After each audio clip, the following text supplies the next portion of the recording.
আমি আলোচনা কৰিবলৈ গৈ আছো মেকানিক্যাল প্ৰপাৰ্টিজ অফ ফ্লুইডৰ লেকচাৰ নাম্বাৰ 4 সো ইয়াৰ আগৰ আমি তিনটা ক্লাছত অলৰেডি আমি পাস্কেলছ লৰ ওপৰত পঢ়িছিলো লগতে আমি তাৰ কাৰণে প্ৰেছাৰৰ ডেফিনিশ্যন উলিয়াইছিলো এটা ডেফটত কেলে কলো কথাটো কিয়নো আজিৰ ক্লাছটো আমি আকৌ পাস্কেলছ লৈ পঢ়িবলৈ গৈ আছো তেতিয়ালে স্যাৰ একেটা লকে আমি দুবাৰ পঢ়িম নি নো সো যেতিয়া তোমালোকে এই চেপ্টাৰটো পঢ়িবলৈ আৰম্ভ কৰিছা তাত তোমালোকে প্ৰথমতে পাইছিলা ইয়াৰ আগৰ ক্লাছ কেটালৈকে বা আজিৰ ক্লাছটো পাবা যত ফ্লুইডৰ আমি ষ্টেটিক ষ্টেটটোৰ কথা পঢ়িম যে ফ্লুইডখিনিৰ কোনো এক্সিলাৰেটেড মোশন নাথাকিব আগৰ ক্লাছখিনিত আমি সেইখিনি বস্তু ডিসকাস কৰিছো যে ইকুইলিব্ৰিয়াম কন্ডিশন ধৰি লৈছিলো আৰু তাত আমি এটা বস্তু উলিয়াইছিলো যে যদি সেম ডেপথ হয় সাপোজ তুমি কলা যে এটো এটা বিকাৰ আছে ইয়াত তুমি কলা যে এটো হৈছে এটা লিকুইডৰ সাৰফেস বা যিকোনো এটা ফ্লুইডৰ সাৰফেস তাৰ পৰা এই ডেপথত যদি এটা পইণ্টত প্ৰেছাৰ উলিওৱা সেই পইণ্টত কিমান প্ৰেছাৰ হ'ব আমি এটা ফৰ্মুলা পাইছিলো কি পাইছিলো P0 plus rho g h যত P0 টো আছিল ইয়াৰ ওপৰত প্ৰেছাৰ rho আছিল ইয়াৰ ডেনসিটি g মানে এক্সিলাৰেশন ডিউ টু গ্ৰেভিটি আৰু h মানে আছিল কিমান ডেপথত তোমাক সেই পইণ্টত প্ৰেছাৰটো লাগে তেতিয়া আমি আৰু এটা কথা গম পাইছিলো কোনে কৈছিলে আমাক সেই পাস্কেলে কৈছিলে যে যদি ডেপথটো সেম হয় তেতিয়াহলে সেই পইণ্ট বিলাকত প্ৰেছাৰটো সেম হ'ব যদি তুমি 10 সেন্টিমিটাৰত লোৱা এফালে 10 সেন্টিমিটাৰত এফালে 10 সেন্টিমিটাৰত প্ৰতিটো 10 সেন্টিমিটাৰ ডেপথত যিবিলাক পইণ্ট হ'ব এই প্ৰতিটো পইণ্টতে কি হ'ব প্ৰেছাৰ সেম হ'ব সো আজিনো কি বেলেগ পঢ়িম হেতু ইন্টাৰেষ্টিং হ'ব চেপ্টাৰটোৰ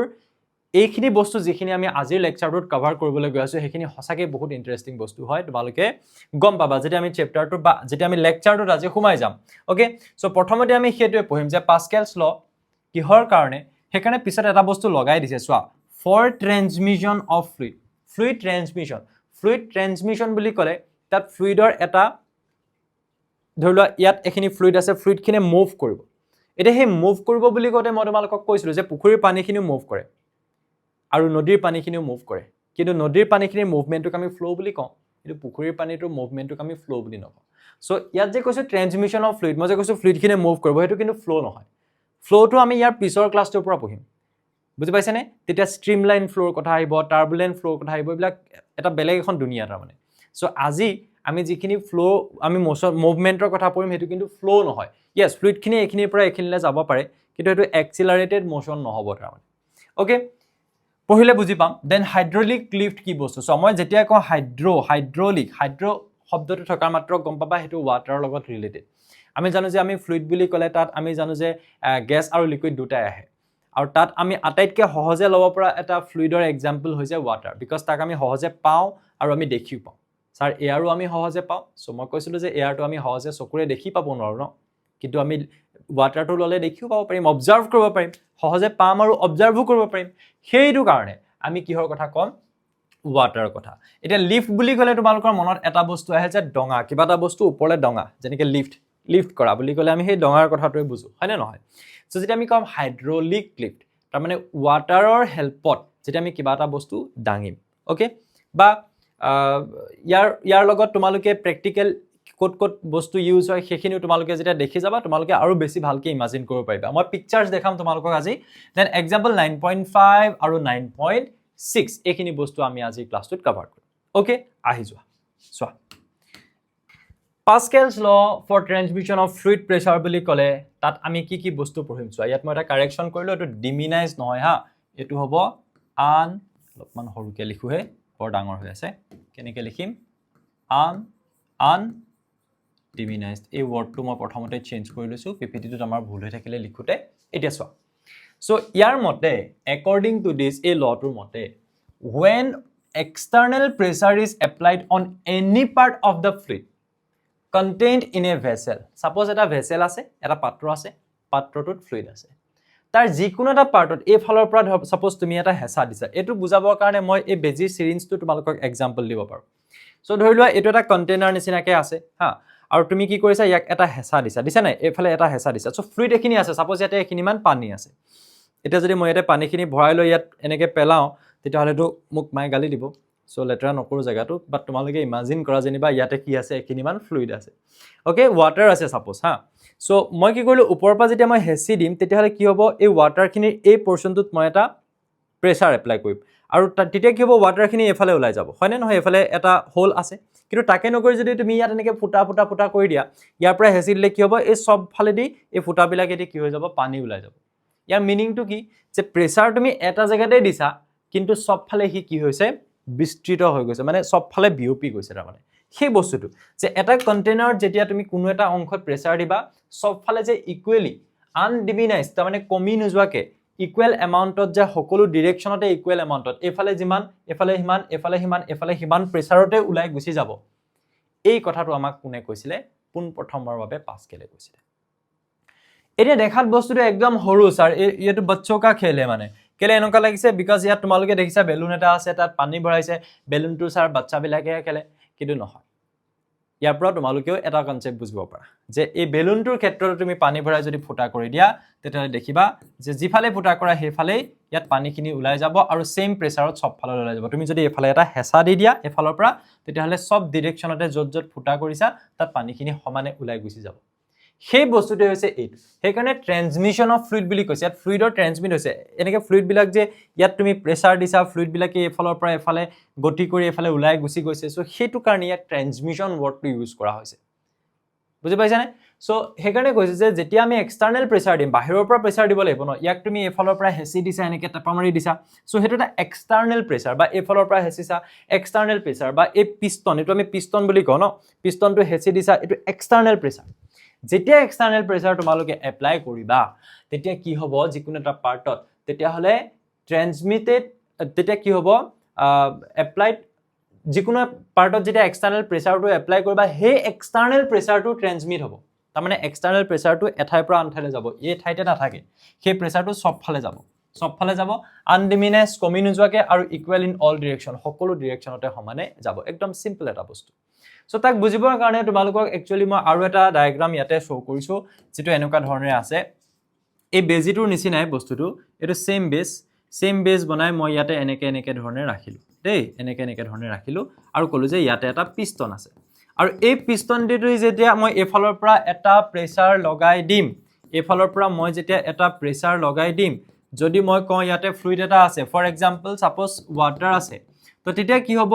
এফালেও পানী উঠিব এফালেও পানী উঠিব এফালেও পানী উঠিব ইয়াৰ মিনিং কি প্ৰেছাৰটো এফালেও গৈছে ইয়াতে দিয়া প্ৰেছাৰ এই পাৰ্টটোতে তুমি প্ৰেছাৰটো দিছা সেই প্ৰেছাৰটো এফালেও গৈছে আৰু তুমি দেখিবা সমান হাইট হলে পানী উঠিব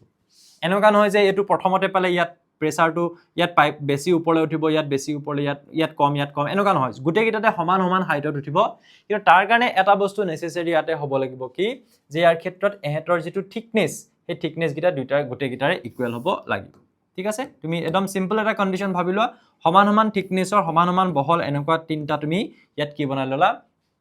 মানে পাইপৰ নিচিনাকে তুমি এনেকে বনাই ললা সাপোজ সো এফালে যেতিয়া হেচি দিবা সেই প্ৰেছাৰটো এফালে সমানে গৈছে আসলতে হেতু কাৰণে আমি কি কৰিম ইয়াত দেখি পাম যে সমান হাইট হলে তাত ওয়াটাৰখিনি উঠি যাব এই বস্তুটোৰ প্ৰ্যাকটিক্যাল হেল্প বা প্ৰ্যাকটিক্যাল এপ্লিকেশন আমাৰ কোট হৈ থাকে চাবা হা ইয়াত হৈ থাকে চোৱা hydraulic lift and hydraulic brake তোমালোকে দেখিছা যে গাড়ী গেৰেজ বিলাকক এনেকে গাড়ী এখন তুলি দিয়ে আৰু অকল এটা মানুহে এনেকে সাধাৰণভাৱে এনেকে পকাই বা ভৰিৰে এনেকে প্ৰেছাৰ এটা দি প্লানি গাড়ীখন ইয়াত তুলি দিয়ে কেনেকে তুলে আৰু তাৰ পিছত ইয়াত এনেকে কাম কৰি থাকে বা তোমালোকে জেসিবি দেখিছা জেসিবিৰ ক্ষেত্ৰটো এজন মানুহে তুমি ভাবিছা যে জেসিবি খনেহে আসলতে কাম কৰে ঘৰ চৰু ভাঙি দিব পাৰে গছ এজোপা একদম ডাং মাৰি ইফালে পেলাই দিব পাৰে হাতীটোৰ নিচিনাকে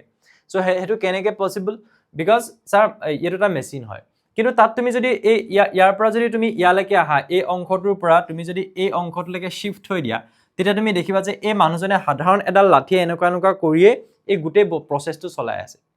সো ইয়াত এটা সাধাৰণ প্ৰেছাৰ এপ্লাই কৰিছে কিন্তু সেই প্ৰেছাৰটোৱে গৈ ইয়াত বহুত ডাঙৰ এটা প্ৰেছাৰৰ নিচিনা হৈ গৈছে যে হি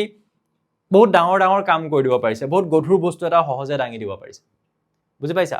সো সেই বস্তুটো আমি কেনেকে বুজিম হেতু ইয়াৰ পিছৰ স্লাইডটোত আহিব বাট তুমি এপ্লিকেশন খিনি চাই লোৱা ইয়াত যে আমি কি কৰিব পাৰো ইয়াতো আমি প্ৰেছাৰ এটা এপ্লাই কৰে ইয়াত ড্ৰাইভাৰজনে এটা প্ৰেছাৰে এপ্লাই কৰে সেই প্ৰেছাৰটোৱে হেল্পতে ইয়াত এটা কাম কৰা হয় সো প্ৰেছাৰটো তাৰমানে ট্ৰান্সমিট হয় ইয়াতে দিয়া প্ৰেছাৰটো তালৈকে ট্ৰান্সমিট হয় গতি গৈ পায় তাৰমানে ঠিক আছে বা এইটোৱে মই দেখাইছিলো যে হাইড্ৰলিক লিফ্ট বুলি কওঁতে তোমালোকে দেখিছা যে গাড়ীৰ চকা টকা যদি হলকাব লগিয়া হয় পাংচাৰ হৈ গলে সো তেতিয়া তোমালোকে দেখিবা এজন মানুহে গোটেই গাড়ীখন অকলে দাঙি দিব পাৰে এটা হজুলিৰ সহায়ত সো এই গোটেই বিলাক কিহৰ এক্সাম্পল হয় হাইড্ৰলিক লিফ্ট আৰু হাইড্ৰলিক ব্ৰেক এটা ব্ৰেক হাইড্ৰলিক ব্ৰেকো আছে তেনেকৈ ধৰণে খালি এইটো আমি অকল লিফ্ট দেখাইছোঁ বাট ব্ৰেকিং ছিষ্টেমতো তাৰমানে ইউজ কৰা হয় বহুত বেছি ডিটেইলত আৰু কিবা জানিবলগীয়া ইয়াতে বস্তু নাই হা মেইন কথাটো হ'ল যে ক'ত এপ্লাই হয় ক'ত তোমালোকে দেখি পাইছা আৰু তাত যে এইবিলাক চিটুৱেশ্যন সবে দেখিছা কিন্তু কেতিয়াও আজিলৈকে ভবা নাছিলা যে তাত পাস্কেলছ ল এপ্লাই হৈ আছে জাষ্ট সেইটো তোমালোকে ভাবি থলে হ'ল এতিয়াৰ কাৰণে বাকি কেনেকৈ হয় কি হয় সেই কাহিনী আমি পঢ়িবলৈ গৈ আছো ইয়াত য'ত আমি হাইড্ৰলিক লিফ্টটো কেনেকৈ হয় আমি সেইটো কথা বুজিম সো পিকচাৰটো তোমালোকক বুজিব পৰাকৈ মই ধুনীয়াকৈ দেখাই ৰাখিছোঁ বা তোমালোকে যেতিয়া নিজে ড্ৰ কৰিবা সিম্পল হা তোমালোকে এনেকৈ এটা কমন বেছ আঁকিলা তাৰপিছত তোমালোকে এই সাইডটো অকণমান ক্ষীণকৈ দেখাবা এই এৰিয়াটো অলপ ক্ষীণকৈ দেখাবা সাপোজ A1 তাৰপিছত তোমালোকে এনেকৈ গৈ ইয়াত এটা এৰিয়া দেখাবা আৰু এই এৰিয়াটো অলপমান ডাঙৰকৈ দেখাবা যিটো হ'ব এইটো তাৰপিছত তোমালোকে কি হ'ব কাহিনীটো গম পাইছা ইয়াত থাকিব তাৰমানে ইয়াত এটা পিষ্টন থাকিব ঠিক আছে ইয়াত তোমালোকে যিটো দেখিছা এইটো যে এইটো একচুয়ালি এটা আমি প্ৰেসাৰ এটা এপ্লাই কৰিম ফালে এটা পিষ্টন থাকিব এইটো হৈছে এটা পিষ্টন সাপোজ এইটো এটা পিষ্টন হ'ব সো এই পিষ্টনটোৰ ওপৰ অংশটো আমি এনেকৈ ধৰণে দেখালো এইটো তাৰপিছত এইফালে এটা পিষ্টন থাকিব এক্সকিউজ মি এই পিষ্টনটোৰ ওপৰ ফালে এনেকৈ এটা অংশ আমি দেখাইছো ইয়াতে এইটো যি চলাচল কৰিব পাৰে ই উঠা নমা এনেকুৱা কৰিব পাৰে তেতিয়াহে বস্তুটো লিফ্ট কৰিব পাৰে সো পিষ্টনৰ কথাটো মই কৈছো এইটোৱে বেলেগ বস্তু নহয় সো এইফালে এনেকৈ ধৰণে এটা পিষ্টন তোমালোকে দেখিছা এইফালে এনেকৈ ধৰণে এটা পিষ্টন দেখিছা সো এটা কি হ'ব জানা ইয়াতে যেতিয়া এই প্ৰেসাৰটো এপ্লাই কৰা হ'ব এটা প্ৰেসাৰ আমি ইয়াতে যেতিয়া দি দিম ইয়াতে আমি এটা প্ৰেসাৰ দিম সেই প্ৰেসাৰটো তাৰমানে এইফালে দিয়া সেই প্ৰেসাৰটোৱে গৈ পাই যাব এইটো পাই যাব তো সেই বস্তুটোৱে আমাক কোৱা হৈছে যে এটা প্ৰেসাৰ যেতিয়া দিয়া হয় সেই প্ৰেসাৰটো আনডিমিনাইজড হৈ তাৰমানে যিমান দিছা হিমানেই প্ৰেসাৰ কি হ'ব ট্ৰান্সফাৰ হ'ব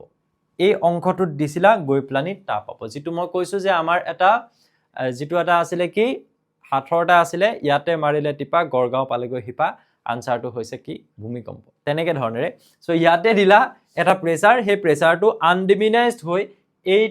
এইটো ডিৰেকচনত গৈ এফাল পাই যাবগে ইয়াতে দিছিলা কিন্তু দেই এক্সটাৰ্নাল প্ৰেসাৰটো হি গৈ তা পাই যাব আৰু তা যেতিয়া পাই যাব তেতিয়া এটা ডাঙৰ কাহিনী হ'ব কাহিনীটো হ'ল যে এফালে যদি তুমি এটা প্ৰেসাৰ সাপোজ P1 দিছা অকল এজন মানুহে দিছা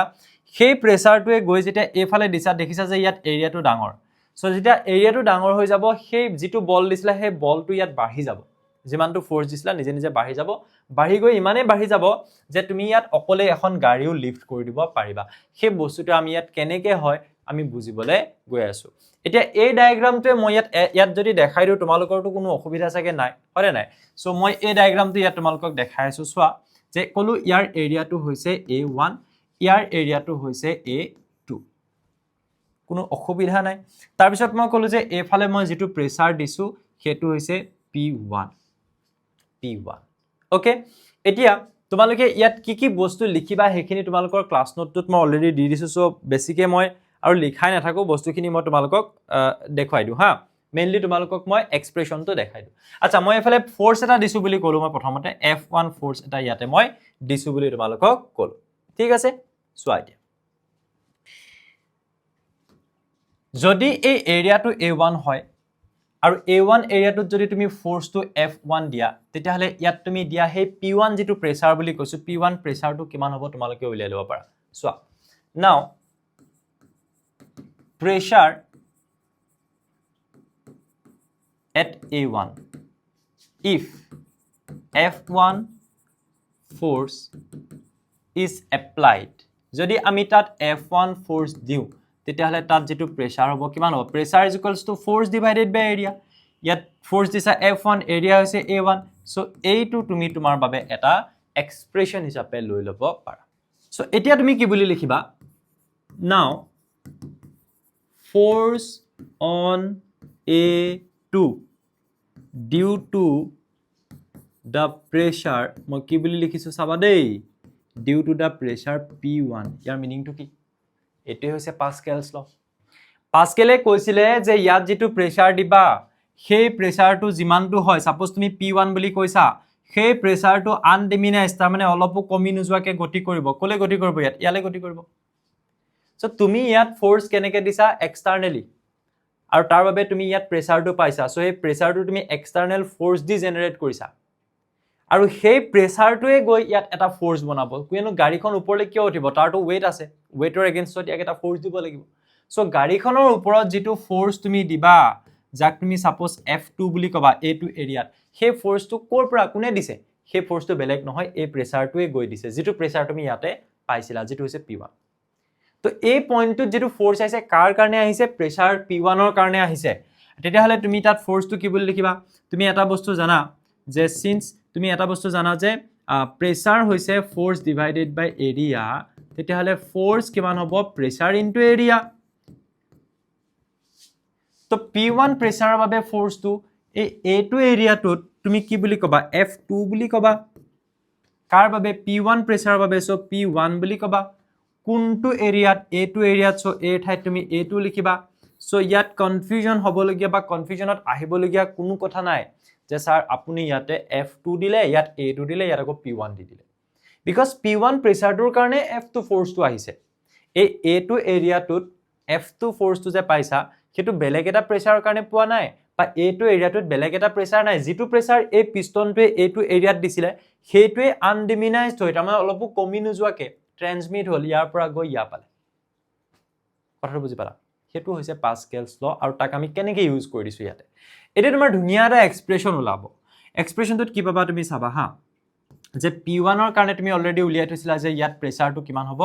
ফোৰ্স ডিভাইডেড বাই এৰিয়া হেতু সো F1 ডিভাইডেড বাই কিমান A1 এক্সট্ৰা কে ইয়াত কি থাকি গল A2 তুমি যদি এনেকুৱাকে লিখা যে F1 ইনটু তো A2 বাই A1 বুলি উসাকে লিখিব পাৰিবা নেকি यस স্যাৰ পাৰিম তাৰ মানে গম পালা যে F2 ফোৰ্সটো কাৰ হতে ইকুৱেল হৈ গল F1 ইনটু A2 বাই A2 ইয়াতে গুটে কাহিনীটো লুকাই আছে যে তুমি যদি এই পিষ্টনটো সেকেন্ড যেটো পিষ্টন তুমি দেখিছা A2 এৰিয়াটোৰ যদি তুমি ফোৰ্সটো চোৱা সেই ফোৰ্সটো F1 ফোৰ্সটোতকে বেছি হৈ গল চোৱাচোন মই তোমালোকক একদম এক্সাম্পল এটা দিৰু তেতিয়া বহুত ভালকে বুজি পাবা সাপোজ মই কলো যে ইয়াত মই 10 নিউটন ফোৰ্স দিছো এতিয়া F2 টো কিমান হ'ব তুমি নিজে নিজে গম পাবা চাবা দেই F2 উলিওৱাৰ ফৰ্মুলাটো কি ইয়াৰ পৰা যদি তুমি চোৱা F2 টো কিমান হ'ব মই উলিয়াই দেখাম চাবা F1 তাৰ মানে 10 নিউটন ইনটু A2 বাই A1 এটা ডেফিনেটলি A2 এৰিয়াটো বেছি হয় সাপোজ মই তোমাক কলো যে এই এৰিয়াটো জেনিবা 20 মিটাৰ স্কয়াৰ আৰু এই এৰিয়াটো জেনিবা 5 মিটাৰ স্কয়াৰ তো ইয়াত কি দেখিছা A2 বাই A1 তাৰ মানে কিমান 20 বাই 5 সো F2 টো নিজে নিজে কিমান হৈ যাব চাবা হা 5 4 20 4 10 40 কিমান হৈ গল 40 নিউটন কি ম্যাজিক হৈ গল এতে চোৱা এটো ফিজিক্সৰ ম্যাজিক যে তুমি দিছিলা কিমান 10 নিউটন ইয়াত কিমান দিছিলা 10 নিউটন আৰু তাত ফোৰ্স টু 10 নিউটন টু নিজে নিজে কিমান নিউটন বনি গল 40 নিউটন সো তোমাৰ ক্ষমতা আছিল যে তুমি 10 নিউটন দিয়া আৰু গাড়ীখন উঠিবলৈ সাপোজ 40 নিউটন লাগে তুমি দিব পাৰিলা নে পাৰিলা হা সো এইটো হৈছে গুটে প্ৰসেসটো একদম কুইকলি যদি তোমালোকক মই এটা ৰিভিজন দিব খুজো মই হেতু দেখাই দিম বাট এই এক্সাম্পলটো তোমালোকে এটা বুজি পাইছা সাগে যে এই এক্সপ্ৰেছনটোৰ পৰা তুমি এটলিষ্ট এটা বুজিবলৈ ট্ৰাই কৰা যে F2 ফোৰ্সটো সেই A2 এৰিয়াত ফোৰ্সটো আমি কেনেকৈ উলিয়াব পাৰো এই এৰিয়াটোত যেটো ফোৰ্স দিছা ইনটু কৰপৰা ইনটু কিমান কৰপৰা পালা হেতু মই দেখাই দিম ইনটু কিমান A2 বাই A1 তাৰ মানে A2 এৰিয়া বাই A2 এৰিয়া এটা সেকেন্ড এৰিয়াটো বেছি হ'ব ডাঙৰ হ'ব সাপোজ 20 ফাৰ্স্ট এৰিয়াটো সৰু সাপোজ 5 মিটাৰ স্কয়াৰ সো তুমি যদি এই ভ্যালু বিলাক বহাইদা তুমি নিজে দেখিছা যে F2 টু 40 ওলাই গল যেটা F1 10 আছিল সো সেই বস্তুটো আমি সিম্পল ইয়াত তেতিয়ালে কৰি দেখাব লগা এক্সপ্ৰেছনটো কি যে ইয়াতে তুমি দেখাবা যে F1 ফোৰ্স দিছা A1 এৰিয়াত তেতিয়া প্ৰেছাৰ পাইছা কিমান P1 আৰু P1 প্ৰেছাৰটো ইয়াৰ পৰা গৈ গৈ ইয়া পাব P1 হিচাপে পাব কোত পাব A2 এৰিয়াত আৰু A2 এৰিয়াত এফালৰ পৰা তেতিয়া কিমান ফোৰ্স লাগিব F2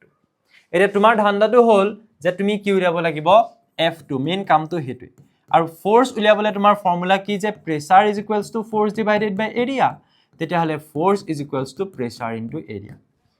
তে F2 ফোৰ্সটো কিমান প্ৰেছাৰ বাবে পাইছা P1 প্ৰেছাৰ বাবে এটো পাইছা সো 1 এ লিখিবা কিন্তু কোনটো এৰিয়াত পাইছা A2 এৰিয়াত পাইছা তাৰ পিছত তোমাৰ কামটো হল যে তুমি P1 মানে কিমান pressure is equals to P1 is equals to force divided by area a area to pressure to কেনেকৈ পাইছা ইয়াত দিয়া force year area so F1 by A1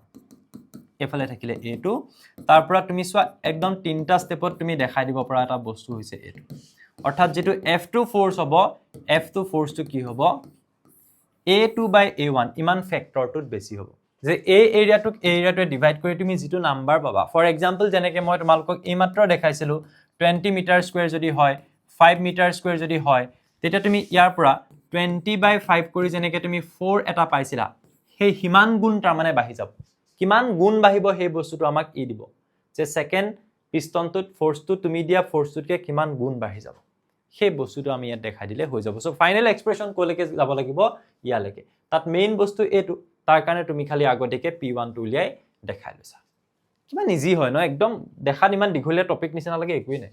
তাৰ পিছত আহা ইয়ালে সো ইয়াৰ ওপৰতে আমি এটা কোৱেশ্চন কৰিবলৈ গৈ আছো এতিয়া ঠিক আছে চোৱা ইয়াত কোৱা হৈছে যে two syringes of different cross sections without needles filled with water are connected with a tightly fitted rubber tube filled with water. এটা তোমালোকক ফিগাৰটো মেবি দিয়া নাই সাগে হা নাই দিয়া কোনো as shown in the figure বুলি তোমালোকে দেখাই নাই ফিগাৰটো দিয়া নাছিল তোমালোকে নিজে বুজি বুজি ড্ৰ কৰিব লাগিব চোৱা কি কলো বস্তুখিনি একবাৰ ডায়াগ্ৰামটো ড্ৰ কৰাৰ পিছত তুমি এই লম্বা যেটো কোৱেশ্চন দেখিছা তো পঢ়ি থাকিব কোনো প্ৰয়োজন নাই দুটা syringe আছে of different cross sections without needle filled with water needle eto without needle ke ase syringe eto ta syringe ধৰি লোৱা এটো ta syringe আৰু এনেকুৱা ta syringe আছে আৰু এটো যিমান মোটা এটো হিমান তাতকে বেছি মোটা বা কম মোটা কিবা এটা হ'ব এটো আমি গম পাম এতিয়া ডেটা খিনিৰ পৰা বাট তাহাতৰ ক্ৰস সেকশনাল এৰিয়াটো বেলেগ ই যিমান হকত ই তাতকে হয়তো বেলেগ হ'ব ইয়াত কোনো নিডল নাই নিডলটো যে এটো জুঙাটো যেটো দি খুচি দিলে তোমালকে ভয় কৰা ন বেজি লবলে সো স্যাৰ মই নকৰো তুমি নকৰা তোমাৰ কথা কোৱা নাই এতিয়া এই নিডলটো যেতিয়া খুলি লবা তেতিয়া ভয় নাই আৰু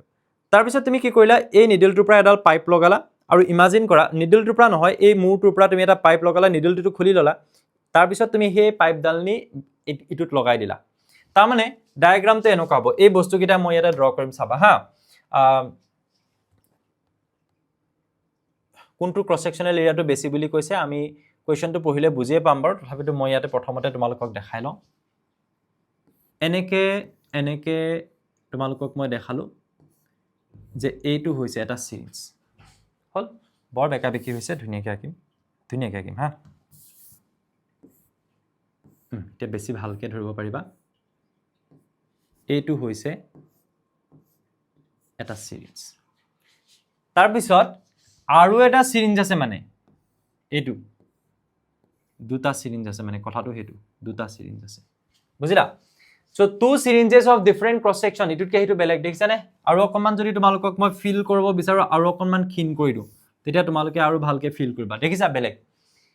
filled with water connected with a tightly fitted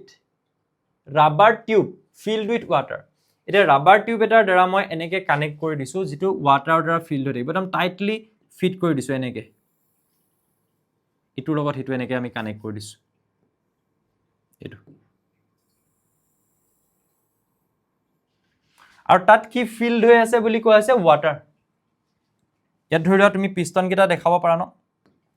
ইয়াৰ পিষ্টনটো এটো পিষ্টন মানে বুজি পালা আৰু যেটো আমি হেচি দিও এটো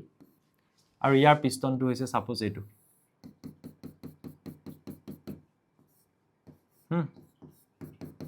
এটো আৰু ইয়াত ওয়াটাৰ আছে ফিল্ড উইথ ওয়াটাৰ বুলি কৈছে ইয়াতে ওয়াটাৰ আছে তাৰ মানে তুমি অকনমান আগত যে কাৰখন ডাঙি দিয়া দেখিছিলা যে হাইড্ৰলিক লিফটটো এটো তাৰ মানে ঘৰতে বনোৱা এটা ঘৰুৱা এটা হাইড্ৰলিক লিফট যেটো তুমি নিজে বনাব পাৰা সাপোজ ওকে সো এটা কোৱা হৈছে যে diameters of the smaller piston and larger piston are 1 cm and 3 cm respectively কমান নয় তাৰ মানে সৰুটোৰ আৰু ডাঙৰটোৰ 1 আৰু 3 cm সো সৰুটো ডেফিনেটলি এটোই হ'ব ন সো ইয়াৰ ডায়ামিটাৰটো কোৱা হৈছে কিমান মই d1 বুলি ধৰি লওঁ ইয়াৰ যেটো ডায়ামিটাৰ লেট এতিয়া মই এনেকে লিখি যাওঁ শৰ্টলি যে d1 টো হৈছে ইয়াৰ সৰুটো ডায়ামিটাৰ সাপোজ 1 cm টোক মই d1 বুলি ধৰিলো তাক মিটাৰলৈ লৈ গলে কিমান হ'ব 10 to the power minus 2 metre তেতিয়া হলে তাৰ পৰা তুমি একেবাৰতে r1 টো উলিয়াই লেঠা মাৰি যোৱা diameter divided by 2 কৰি দিলে কি হ'ব r1 লব কিমান মিটাৰ and d2 ডাঙৰটোৰ ডায়ামিটাৰটো তোমাক দি থোৱা হৈছে 3 cm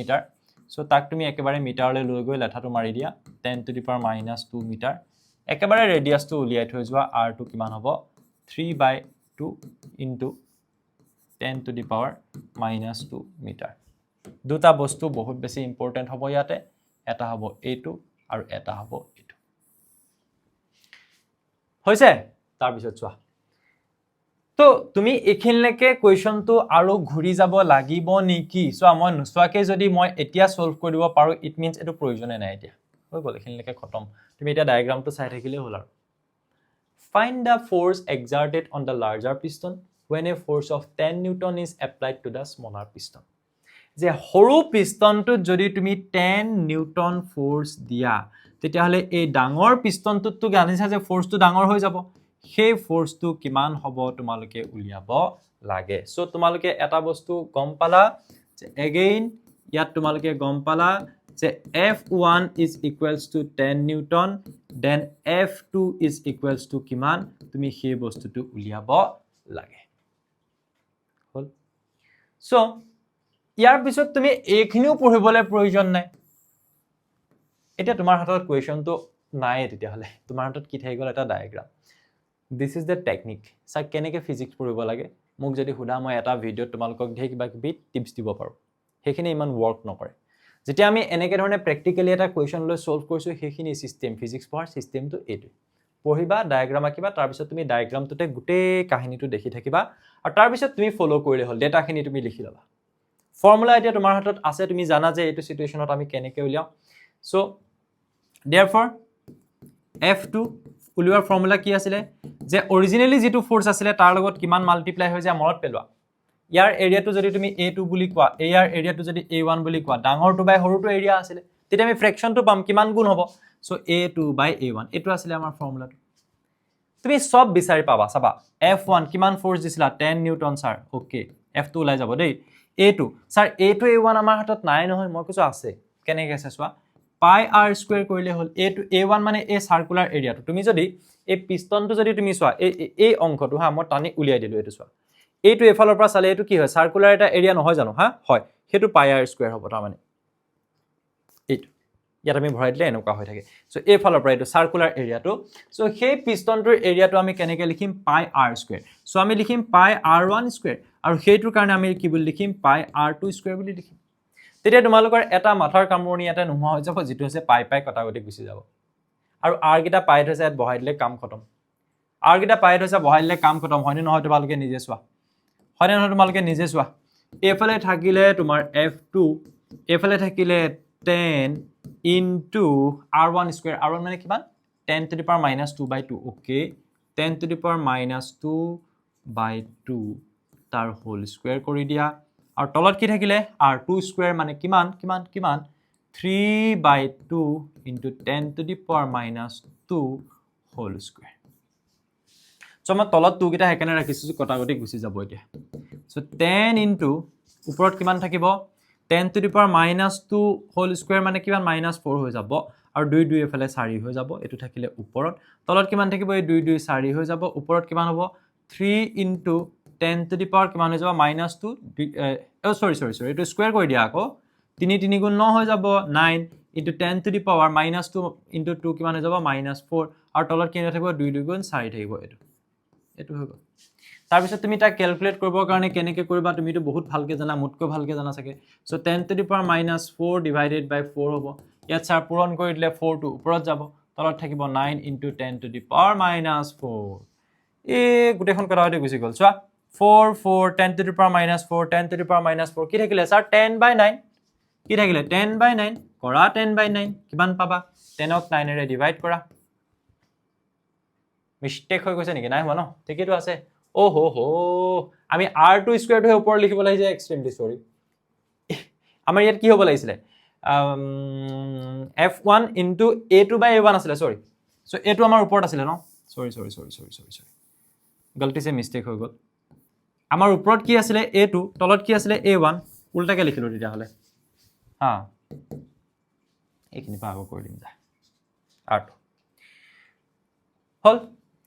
তেতিয়াহলে এতিয়া এনেকে কৰি দিলে হল তেতিয়াহলে এতিয়া এটো এনেকে কৰি দিলে হল মই আকবাৰ দেখাই দিছো যে f2 টো উলিয়াবৰ কাৰণে কি কৰিবা f1 ফোর্স যিমান দিলা ইনটু a2 by a1 বাস সো এতিয়া তুমি f1 কিমান তুমি জানাই কিমান জানা 10 নিউটন এটো বহাই দিবা এটো আমাৰ এক্সপ্ৰেশনটো আছিল নাছিলে নে যে F2 is equals to F1 into A2 by A1 ইয়াত যেটো ফোর্স হ'ব হেতু আমি উলিয়াম কেনেকে এই ফোর্সটো ইনটু এই ডাঙৰ এৰিয়াটো ডিভাইডেড বাই সৰু এৰিয়াটো কিমান গুণ ডাঙৰ এটা ওলাই যায় সো এইটোটো আমি কেনেকে উলিয়াম স্যাৰ পাই r2 স্কয়াৰ a1 কেনেকে উলিয়াম পাই r1 স্কয়াৰ চাবা এটো আকৌ r1 তলত r2 কৈ নিদিবা ভুলতে দেই তাৰ পিছত কি হ'ব এফালে পাই পাই কটাকটি গুছি যাব তাৰ পিছত এফালে থাকিব 10 আৰু এফালে থাকিব ওপৰত r2 স্কয়াৰ তলত থাকিব কিমান r1 স্কয়াৰ সবৰে ভ্যালু তুমি পুট কৰিব পাৰা কাৰণ আৰু সবৰে ভ্যালু পুট কৰিব পাৰা চোৱা যদি ভ্যালু বিলাক পুট কৰি যোৱা f2 তোমাৰ হাতত ধুনিয়াকে আহি যাব তুমি পুট কৰি দিবা 10 to থাকিলে r1 মানে r2 ওপৰত আছে r2 মানে হৈছে 3/2 into 10 to the power minus 2 whole square because it square আছে তলত r1 square r1 মানে কিমান 10 to the power minus 2 divided by 2 whole square হৈছে তাৰ পিছত 10 into ওপৰত কিমান যাব এইটো তোমাৰ 3 3 9 হৈ যাব 2 2 4 হৈ যাব এফালে 10 to the power minus 4 হৈ যাব তলত কিমান হৈ যাব 2 2 4 হৈ যাব ওপৰত 10 to the power minus 4 হৈ যাব ইয়াৰ পিছৰ খিনিটো তোমালোকে পাৰিবা হয়নে কেনেকৈ পাৰিবা 10 into এইটো তোমালোকে কি বুলি লিখিবা 9/4 into 10 to the power minus 4 into তোমালোকে যেতিয়া পূৰণ কৰ হৰণটো পূৰণ কৰি দিবা 4 টো ওপৰত যাব তলত 10 to the power minus 4 আহিব আৰু স্যাৰ কটা গটি যাব এবিলাক 4 4 10 to the power minus 4 10 to the power minus 4 so answer to কিমান আহিলে সো 10 into 9 90 10 into 9 নাহিবনে answer হ'ব 90 নিউটন গতিকে তুমি এটো কি পালা F2 ফোর্স কিমান ফোর্স দিছিলা 10 নিউটন কিমান হৈ গল 90 নিউটন হেতু হৈছে ম্যাজিক হেতু হৈছে এপ্লিকেশন অফ দিস ল যে তুমি ইয়াত দিয়া কম ফোর্সটো নিজে নিজে তাত বেছি হৈ যাব কেনেকে হ'ব হেতু প্রুফ কৰি আমি প্ৰথমতে চালো আৰু এটা নিজে এটা আমি কোৱেশ্চনও কৰি চালো হলনে বাৰু ইয়াৰ পিছৰ কোৱেশ্চনটো আৰু বেছি ইন্টাৰেষ্টিং হয় চাবা এতিয়া আমি হেতু 90 নিউটন বুলি গম পালো নহয় এই ডেটাটো আমি ইউজ কৰিম সেকেন্ড কোৱেশ্চনটোৰ কাৰণে ওকে সো এতিয়া তোমালোকে সেকেন্ড কোৱেশ্চনটো যেটা পঢ়িবা তাত এটা সাংঘাতিক কথা লিখিছে যে if the smaller piston is pushed in through 6 cm how much does the larger piston move out যে সৰু পিষ্টনটো সাপোজ তুমি ঠেলি 6 cm তললৈকে লৈ গলা ইয়াত আছিল ইয়ালৈকে লৈ গলা কিমান সেন্টিমিটাৰ 6 cm তেতিয়া ডাঙৰ পিষ্টনটো কিমান ওপৰলৈ উঠিব ইয়াত যেতিয়া হেচি দিবা পানীখিনি গৈ ইয়াত ঠেলা এটা দি দিব তেতিয়া এই পিষ্টনটো ওপৰলৈ গুছি যাব এই পিষ্টনটো ওপৰলৈ গুছি যাব আৰু ইয়াত কি হ'ব তোমাৰ কথাটো যে এই ফ্লুইডখিনি এটা ভলিউম তললৈ গুছি যাব আৰু সেই ফ্লুইডখিনি এফালে ওপৰলৈ গুছি যাব এই সিম্পল কথা এটা কথা বুজি পাইছা এফালে হেচি দিলো ইয়াৰ পৰা ইয়ালৈ আহিলে তেতিয়া এই পিষ্টনটো ইয়াৰ পৰা ইয়ালৈ যাব এটা কোৱেশ্চনটো হ'ল যে ইয়াত যেতিয়া 6 cm যাব তেতিয়া ইয়াৰ পৰা ইয়ালে ইয়াত কিমান সেন্টিমিটাৰ ওপৰলৈ গুছি যাব কথাটো হৈছে হেতু এতিয়া আমি ইয়াত কি কন্ডিশন লগাম জানা যে সিন্স ইয়াত ওয়াটাৰ আছে বুলি কৈছিলে নাই water is incompressible এটা incompressible ৰ মিনিং টু কি যে এফালে তুমি জিমান হেচিবা জিমান ভলিউম এফালে তললে যাব হিমানটো ভলিউম এফালে যাব স্যাৰ ভলিউমৰ কথা কোৰ পৰা আহিলে বিকজ তুমি এটা বস্তু জানিছা যে পিষ্টনটোক যেতিয়া এফালৰ পৰা হেচিবা এই পিষ্টনটো এটা এৰিয়া আছে এৰিয়া মুভ কৰিব লগতে এটা লেংথ ধৰিলোৱা ইয়াত আছিল ইয়াৰ পৰা ইয়া পালে সো এটা ডিসটেন্স ট্ৰেভেল কৰিলে আৰু এৰিয়া ইনটু লেংথ আলটিমেটলি এটা ভলিউম কভাৰ কৰিলে হিমানটো ভলিউম পানী হি হেচি এফালে কি কৰিলে হুমুৱাই দিলে সো তুমি এটা কথা ক'ব পাৰিবা যে এই লাইনটো মই ধুনিয়াকৈ তোমালোকক লিখাই দিছো এতিয়া মই একবাৰ নোটটোৰ মতে মই লিখাই দিও তেতিয়া ভাল হ'ব volume moved inward due to the movement of smaller piston কি বুলি লিখিম আমি সোৱা আমি লিখিম volume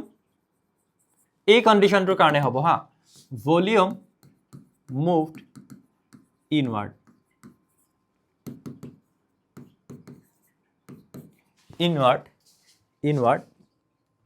due to the movement of smaller piston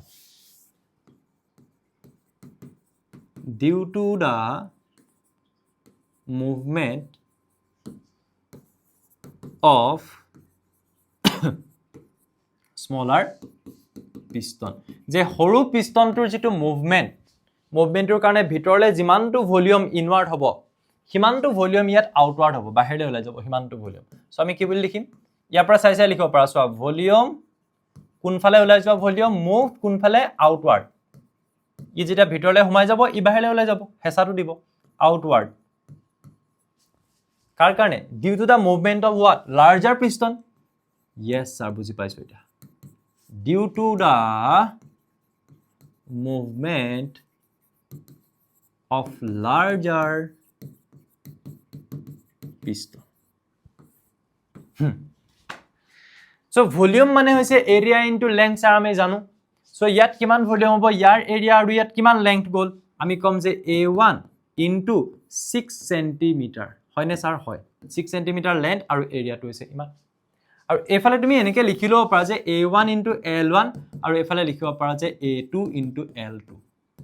suppose L2 টো তুমি উলিয়াব লাগে আৰু L1 টো তোমাৰ মতে সাপোজ 6 সেন্টিমিটাৰ, তাক মিটাৰলৈ নিব লাগিব, কাম এটা বাঢ়ি আছে। এইফালে A2, আৰু তুমি এটা কাম কৰা, তুমি A1 টো বহাই দিয়া আকৌ ডাইৰেক্ট। A1 কিমান হ'ব? পাই R স্কোয়াৰ। সো পাই R1 স্কোয়াৰ। এতিয়া পাই ইনটু R1, R1 মানে কিমান হয় ছাৰ?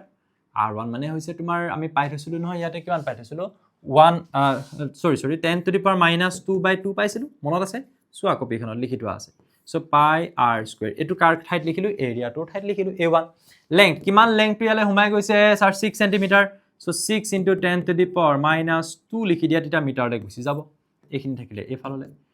ৰাইট সাইডে কি লিখিম এতিয়া আমি? A2 মানে কিমান হ'ব? পাই R2 স্কোয়াৰ। সো R2 কিমান? 3 সেন্টিমিটাৰ আছিলে। সো 3/2 মিটাৰলৈ লৈ গৈছিলো 10 to the power minus 2, মনতে আছে চোৱা। পাই R2 স্কোয়াৰ ইনটু লেন্থ, এইটো নাজানো কিমান লেন্থ ওপৰলৈ ওলাই যাব, সেইটোৱে হৈছে তোমাক বিচৰা বস্তুটো। L2 টো তুমি উলিয়াব লাগে। তোমাৰ টাৰ্গেট কি হয়? You need to find out this L। So তুমি কি কৰিলা? দুটা ভলিউম ইকুৱেল কৰিলা। সাপোজ এইটো V1, এফালে V2 ইকুৱেল কৰি দিলা। এই ভলিউমটো তুমি কেনেকৈ লিখিলা? Area into length, area into length. Area pi R1 square, এইটো পাই R2 স্কোয়াৰ। লেংথ এইটো কিমান সোমাই আহিছে? 6 সেন্টিমিটাৰ। এইটো কিমান ওলাই যাব নাজানো, সেইটো উলিয়াব লাগে। আইডিয়াটো মই দি দিছো আকৌ এবাৰ, তাৰপিছত ইয়াত চাই থাকা। তাৰমানে কি হয় জানা কেছটো, যেতিয়া তোমালোকে এনেকৈ বস্তুবিলাক চব ভয় লাগে, কিন্তু ইয়াৰ অৰিজিনেল ফৰ্মটো যদি তুমি বুজি যোৱা, জাষ্ট দুটা বস্তুৱে আছে, area length, because volume equal. তাতে ভেলুবিলাক বহাওঁতে দেখাত ভয়ংকৰ হৈ যায়, কিন্তু ইয়াত এটা সৰু এটা কাহিনীহে চলি আছে আচলতে। সো তুমি যদি চোৱা, পাই দুইফালে আছে, যাব কেনচেল। হা, আৰু বহুত কিবি কেনচেল যাব। এতিয়া চাই থাকা কি কেনচেল যাব। এইফালে ধৰি লোৱা 10 to the power minus 2 whole square আছে, so 10 to the power minus 4 হ'ব, 2 2 4 হ'ব।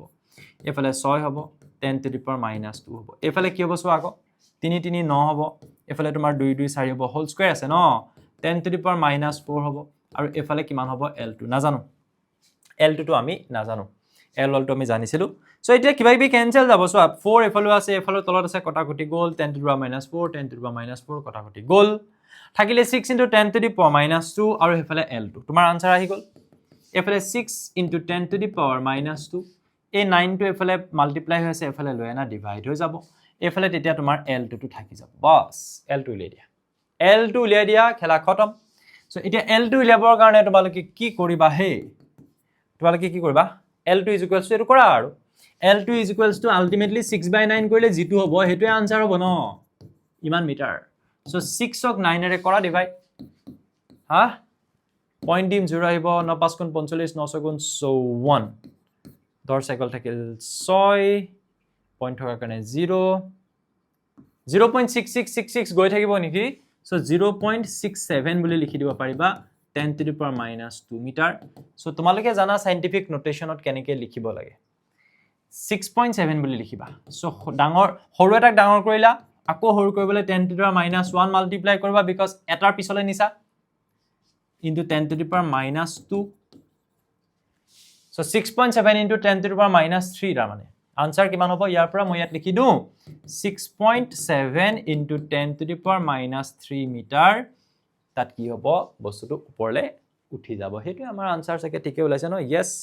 6.7 into 10 to the power minus 2 metre. আৰু এটা কথা হা, মিটাৰ আঁতৰাইলে সেন্টিমিটাৰ আহি যায় যদি, তেতিয়া তুমি এনেকৈও লিখিব পাৰা 0.67 সেন্টিমিটাৰ। এইটো আমি বহিখনত দেখাই থোৱা আনসাৰটো। 10 to the power minus 2 আঁতৰাই দিলে আমি জানো যে তাত সেন্টিমিটাৰ আহি যাব, 0.67 সেন্টিমিটাৰ, বিকজ এইটো সেন্টিমিটাৰত দিছে। আৰু এইটো সৰু পিষ্টন 6 সেন্টিমিটাৰ গৈছে, সো হিমানটো ভলিউম কভাৰ কৰিবলৈ ইয়াত এৰিয়াটো ডাঙৰ কাৰণে কম্প্ৰমাইজ কোনে কৰিছে লেন্থ চোৱা এৰিয়া ইনটু লেন্থে কি দিয়ে ভলিউম এৰিয়া ইনটু লেন্থে কি দিয়ে ভলিউম তাতে এফালে এৰিয়াটো সৰু এফালে এৰিয়াটো ডাঙৰ ন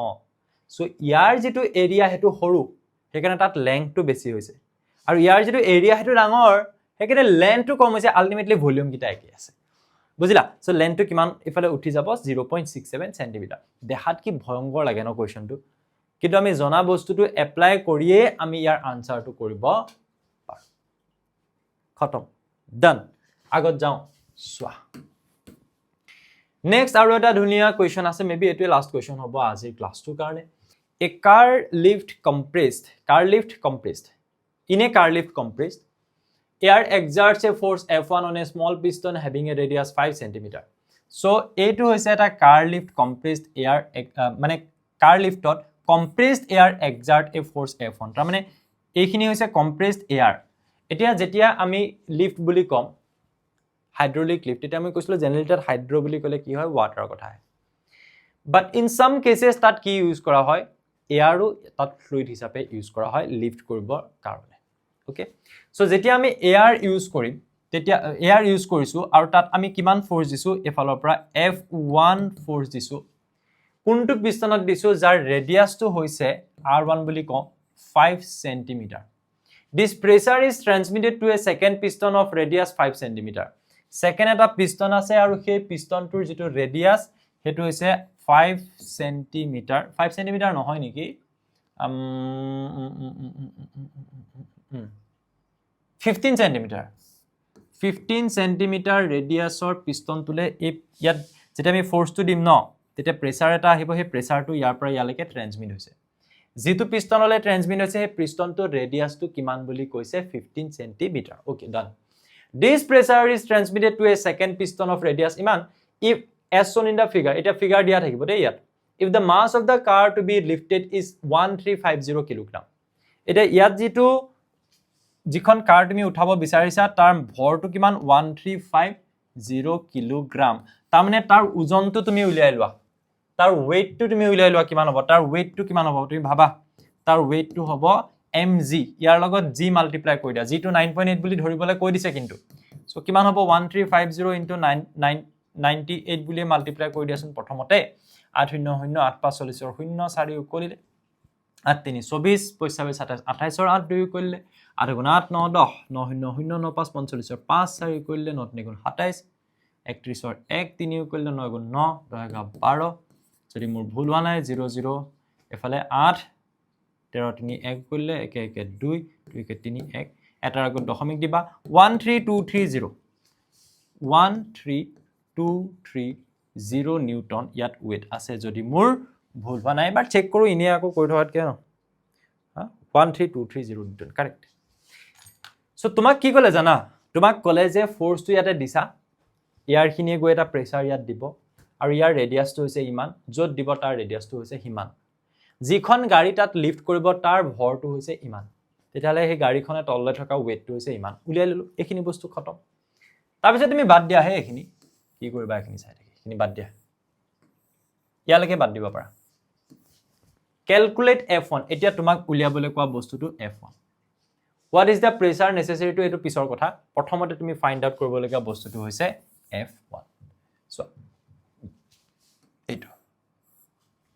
simple তুমি যি জানা তাৰ পৰা আহা we have বাকিখিনি suppose লিখিলা we have f2 is equals to কিমান যেটো হে তাত যেটো ফোর্স হ'ব এফালে যেটো ফোর্স হ'ব হেতু কিমান হ'ব ইয়াত যেটো ফোর্স ইসা মাল্টিপ্লাইড বাই হে ডাঙৰ এৰিয়াটো বাই সৰু এৰিয়াটো হেনেকে মনত ৰাখিবা ডাঙৰটো বাই সৰুটো তো a2 বাই a1 তেতিয়া তোমাৰ f1 টো উলিয়াবলৈ কৈছে যেতিয়া তুমি এটা f1 টোক সাবজেক্ট বনোৱা স্যাৰ সাবজেক্ট মানে কি হেতু এটা সাইড কৰা সো তুমি f2 ইনটু a1 টো এফালে লৈ আনিলে ওপৰত যাব a2 টো ইয়াত তলত আহিব এফালে থাকিব f1 তেতিয়া হলে f1 = কিমান হ'ব f2 into a1 by a2 এটা f2 মানে কিমান হয় কেনেকৈ গম পাবা মই কম f2 মানে এই weight টো হ'ব 13230 ৱা কেনেকৈ আকৌ স্যাৰ এটো তো তললেহে আছে ইয়াত আপলিফ্ট ফোৰ্স টো আপুনি লিখিব লাগিছিল ওপৰলে ফোৰ্স টো ইয়াত এই weight টো ব্যালেন্স কৰিব এই ফোৰ্স টো এনেকা নহয় যে কাৰখন ওপৰলে উৰি গুছি যাবগে এই ফোৰ্স টো বেছি হ'ব এই দুইটা ফোৰ্স এপ্ৰক্সিমেটলি ইকুৱেল বেলেন্স কৰি জাষ্ট কাৰখনক লিফ্ট কৰিব কাৰখনত যদি এই ফোৰ্সটো যদি বেছি হয় হি কি কৰিব লিফ্ট কৰি তাক ওপৰলৈ ক'বলৈ দলিমাই পঠাব এনেকুৱাটো হোৱা নাই সো এই ফোৰ্সটোৱে কি কৰে জাষ্ট ইয়াৰ ওয়েটটো একচুয়ালি বেলেন্স কৰে যদি ম্যাগনিটিউড হিচাপত চাবলৈ যোৱা ওয়েটটো যিমান হিমানটোৱে সেই ফোৰ্সটো দিব লাগিব যাতে সেই ওয়েটটোক জাষ্ট বেলেন্স কৰি প্লানি বেলেন্স মানে কি প্ৰায় ইকুৱেল কৰি তুমি ওপৰলৈ দাঙি নিব লাগিব কথাটো হেতু সো বেলেন্সৰ কন্ডিশনটো অহাৰ কাৰণে তুমি কবা যে ইয়াত F2 তো বেলেগ একো নহয় ওয়েটটো ম্যাগনিটিউড ওয়েটৰ যে ডিৰেকশন আছে ওয়েটটো ডাউনৱাৰ্ড বাট ফোৰ্সটো আপৱাৰ্ড ওকে বাট তাৰ ম্যাগনিটিউডটো তুমি ইয়াত লিখিছা সো ওয়েটটোৰ সমানেই হ'ব সেই ফোৰ্সটো বিকজ সেই ফোৰ্সটো জাষ্ট ওয়েটটোক বেলেন্স কৰি ওপৰলৈ দাঙি নিব নহলে কি হ'ব বুলি কৈছো সেই ফোৰ্সটো বেছি হলে কি হ'ব বুলি কৈছো কাৰখন ওপৰলৈ উৰি গুচি যাব হেতুটো নহয় বেলেন্স কৰিছে সো 13230 হেতু ইয়াত F2 হ'ব A1 স্যাৰ কিমান হ'ব স্যাৰ পাই r1 স্কয়াৰ হ'ব নেকি yes A2 পাই r2 স্কয়াৰ হ'ব নেকি yes তাৰ পিছত তুমি কি কৰিবা তুমি এই পাই বিলাক কাটি দিবা পাই বিলাক কাটি দিয়াৰ পিছত কি কৰিবা ইয়াত থাকিব 13230 r1 কিমানো 5 সো তুমি লিখিবা 5 into 10 to the power minus 2 sir কেলে লিখিলে আরে সেন্টিমিটার আছে মিটাৰলৈ নিলো r2 তো কিমান হয় r2 তো হৈছে তোমাৰ 15 so 15 into 10 to the power minus 2 মিটাৰলৈ লৈ গলো স্যার ভুল হৈছে ইয়াত আপুনি r2 লিখিব লাগিছিল ইয়াত r1 নহয় সোৱা অকৰা এফালে f2 এফালে a2 by a1 আছিল বাট তাক মই অল্টাৰ কৰিছো ন f1 হে উলিয়াইছো f1 তো এটা সাইড কৰোতে a1 তো ওপৰলৈ গুচি গল আকৌ কোনবাই ভাবি আছে ন কেনেবাকে স্যাৰ ওপৰটো তো r2 বুলি কৈছিলে এক্সপ্ৰেছনটো কি চেঞ্জ কৰিলে হয়তো সোৱা তুমি চাইছেন নাই f1 লৈ লৈ গলো f2 হে আছিল তেতিয়া উল্টা কৰোতে আমাৰ a1 টো ওপৰত a2 টো তলত আহি গল তাৰ পিছত তুমি কৰাউদি কৰা বিন্দাস কৰাউদি কৰিলে তোমাৰ f1 টো আৰামসে ওলাই যাব সোৱা f1 is equals to এফালে থাকিলে 13230 এই 13230 হয় নহয় yes 13230 into এফালে কিমান থাকিলে 5 into 10 to the power minus 2 আচ্ছা 5 নহয় 5 স্কয়াৰ কৰি দিলে 5 5 25 হৈ যাব 25 into 10 to the power minus 4 হৈ যাব আৰু তলত কিমান থাকিব 15 গুণ কিমান হ'ব 5 5 25 1 2 2 225 তাৰ পিছত ইয়াত কিমান থাকিব 10 to the power minus 4 so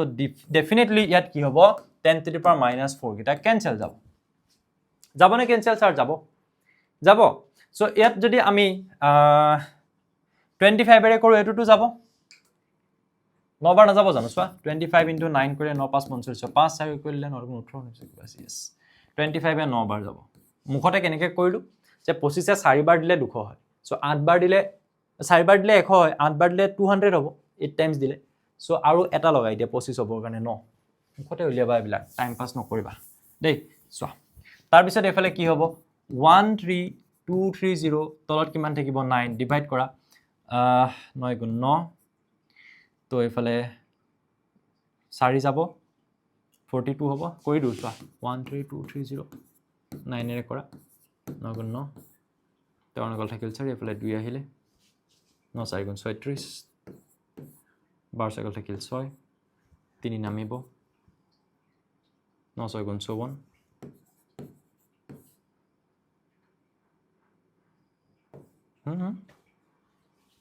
12 গল থাকিল 18 কিবা ভুল হৈছে নেকি সৰি 9 7 গুণ 63 ডাইৰেক্ট গুচি যাব